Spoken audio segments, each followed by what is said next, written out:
Aux Jeux de Paris 2024, les Jeux paralympiques incarnent l'essence de la résilience humaine et de l'excellence sportive. Organisés du 18 au 25 septembre 1960, les premiers Jeux à Rome ont rassemblé 400 athlètes de 23 nations à un modeste commencement qui allait ébranler les idées reçues sur le handicap et le sport.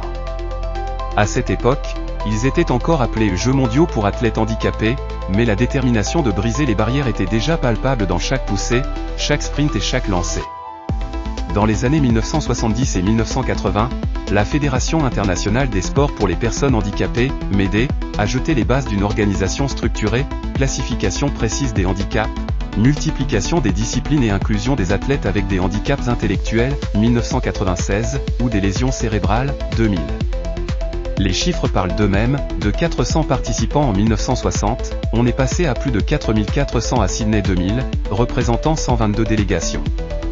Cette expansion reflète une large réévaluation du potentiel des personnes handicapées, transformant un événement marginal en l'un des plus grands rassemblements sportifs au monde.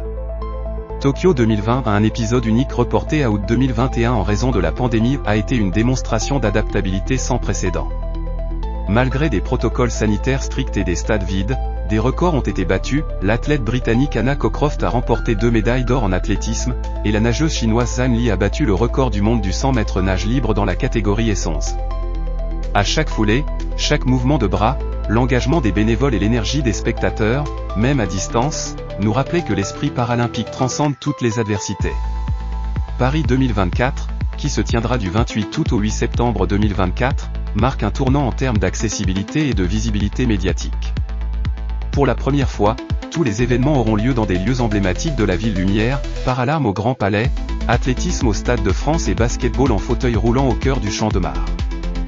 Cette mise en scène a offert aux athlètes une vitrine à la hauteur de leur talent et a renforcé la place des Jeux paralympiques sur la scène internationale. Au-delà des records et des médailles, c'est la dimension politique et sociale qui confère aujourd'hui de la profondeur au mouvement. De nombreuses associations profitent de l'attention médiatique pour faire avancer l'accessibilité universelle aux transports, bâtiments publics, espaces numériques et pour encourager l'inclusion professionnelle. Les gouvernements, réactifs au pouvoir doux offert par l'événement, ont parfois saisi l'élan paralympique pour adopter de nouvelles lois au bénéfice des personnes handicapées. Enfin, la vague paralympique ne se limite pas aux athlètes, des initiatives locales, de la pratique en club amateur aux projets scolaires, ont renforcé la sensibilisation collective.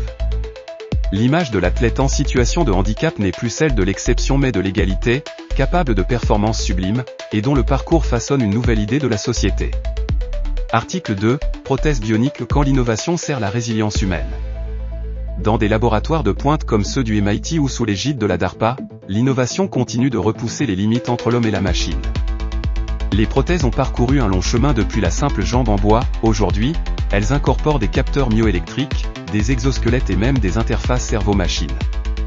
Cette évolution technologique, palpable depuis les premières expériences BrainGate, 2012, révolutionne la réhabilitation et redéfinit les possibilités pour les amputés ou les personnes paralysées. Les interfaces cerveau-machine utilisent des microélectrodes implantés dans le cortex moteur. En décodant les signaux neuronaux associés à l'intention de bouger, elles permettent de contrôler un bras robotique avec une précision étonnante.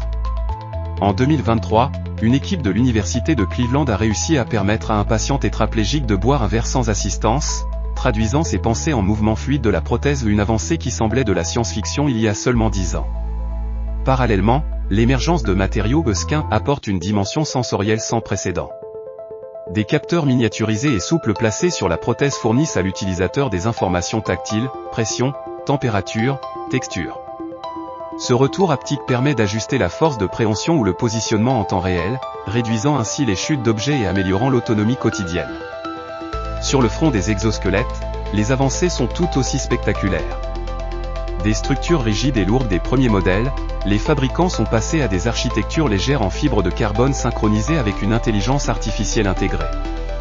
Des startups comme Wandercraft en France ont développé des dispositifs capables d'analyser la démarche et de compenser automatiquement les déséquilibres, restaurant la verticalité des personnes paraplégiques.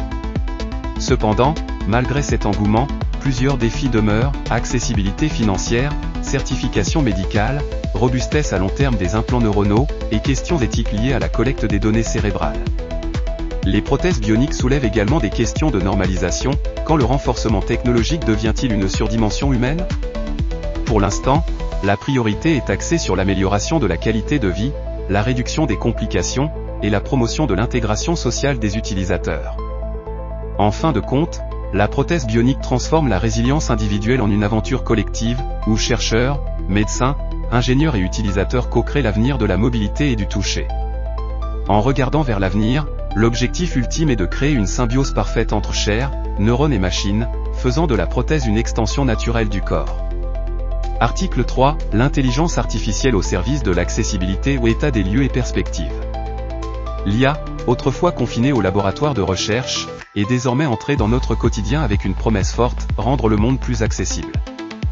De la reconnaissance vocale aux descriptions d'images, en passant par la traduction en langue des signes, les technologies basées sur l'apprentissage automatique transforment radicalement l'expérience des personnes handicapées. La reconnaissance vocale, un pilier de l'accessibilité numérique, connaît ses heures dorées grâce au modèle d'apprentissage profond. Bing Speech, Google Speech to Text et Whisper, OpenAI, offrent désormais des taux de reconnaissance dépassant 95%. Pour les malentendants, cette avancée se traduit par des transcriptions presque instantanées de conférences, de réunions ou de médias audiovisuels, avec une granularité permettant même de distinguer plusieurs intervenants. Dans le domaine visuel, les solutions de vision par ordinateur sont tout aussi puissantes.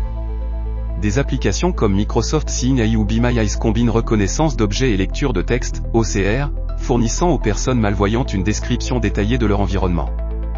En 2024, une start-up parisienne a même lancé un prototype de lunettes intelligentes capables de détecter des obstacles en temps réel et de guider l'utilisateur par retour haptique. La traduction automatique en langue des signes gagne également du terrain.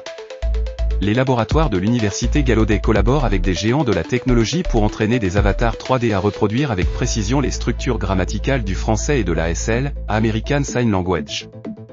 Bien que le résultat final doive encore s'améliorer en expressivité, ce projet ouvre la porte à une inclusion linguistique sans précédent. L'accessibilité cognitive ne doit pas être négligée, l'IA peut adapter la présentation de l'information en simplifiant le vocabulaire, en structurant les textes en points de puce, ou en générant des résumés personnalisés. Les plateformes éducatives tirent parti de cette capacité pour aider les personnes dyslexiques ou souffrant de troubles de l'attention à assimiler le contenu plus efficacement. Malgré ces réussites, plusieurs défis demeurent, garantir la confidentialité des données sensibles, éviter les biais algorithmiques et assurer l'interopérabilité entre différents systèmes.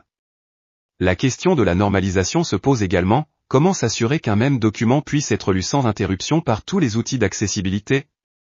Des organisations internationales, telles que l'ISO et le W3C, travaillent à l'élaboration de normes mondiales, mais la mise en œuvre reste lente face à l'explosion des solutions propriétaires. En conclusion, l'intelligence artificielle offre une gamme sans précédent d'outils pour promouvoir l'autonomie et l'inclusion.